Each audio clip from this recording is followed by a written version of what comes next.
Romeo and Juliet, Act 2, Scene 1. In this scene, we see Shakespeare's greatness as a very keen observer of human nature, and that he is forever true to life when it comes to character development. In this scene, he contrasts two widely different personality types, the polite person and the frank person. Benvolio as the polite person and Mercutio as the frank person. And Shakespeare structures his characters here by extrapolating two completely different sets of belief about the world and how they interplay with one another. In this scene, Mercutio, as always, speaks his mind, divulging many embarrassing and vulgar thoughts about Romeo and Rosaline. He, like the typical frank person, believes in the importance of expressing themselves honestly, and that whatever they say or do proves just fine, because other people are at heart pretty much like themselves. And this allows them to make astonishing intimacies. They simply don't hold back when it comes to revealing their inner thoughts. In contrast, the polite person is very aware of the fact that other people can hurt us. Benvolio believes that what one says or does might be offensive to others. And he is aware of the fact that other people are quite likely to be in different places internally.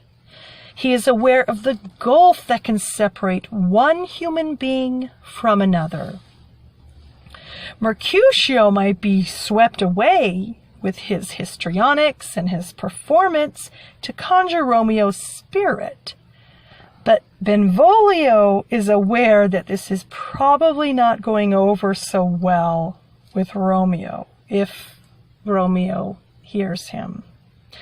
And Benvolio speaks, "And if he hear thee, thou wilt anger him," to which Mercutio just brushes this off with, "This cannot anger him." The polite person, like Benvolio, spends a lot of time noticing and commenting, trying to make assurances that the other person is all right.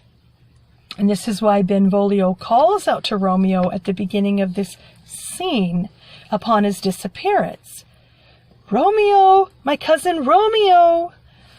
But Mercutio responds to Romeo's disappearance with the typical belief of the frank person, who has a very high degree of confidence as to their own ability to judge, and relatively quickly too, what is right and wrong about a given situation.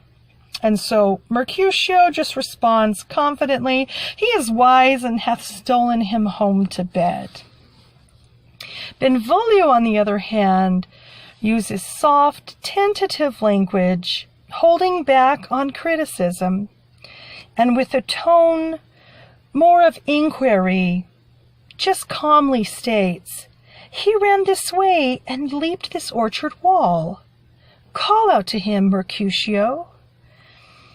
He is instantly more aware of the complexities of any given situation, and that he is simply unsure. So he seeks out more assurance. And he is sensitive to the fact that Romeo might be painfully vulnerable right now. Mercutio, his opposite, believes that Romeo and those around him are internally extremely robust, and that everyone's ego, like their own, is as big and strong as it should be.